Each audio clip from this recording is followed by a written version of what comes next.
uncover the truth behind Devon's death, the police began by turning to her two friends at the scene, Michelle Hetzel and Carrie Renner. When we look at a homicide, we usually start with the people closest to someone and then work out and spread out from there. Michelle.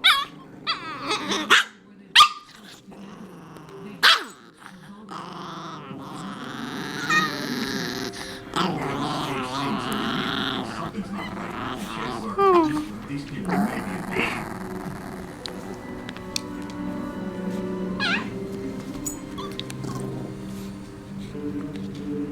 That afternoon, Easton police brought both Michelle and Carrie down to the station for formal statements. In her interview, Devon had been murdered in the past. She was telling me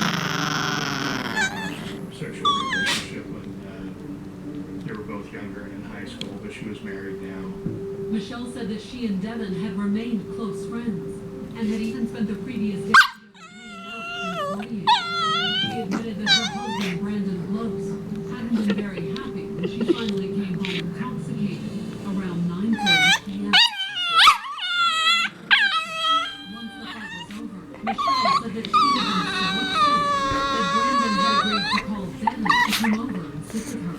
Devon had gotten a phone call from Brayden Boyle, Michelle's husband, saying that his wife needed Devon to come over right away. Michelle told the detectives that when Brandon had called Devon, it was clear that she and Carrie had been fighting too. Carrie had found out she was living with Michelle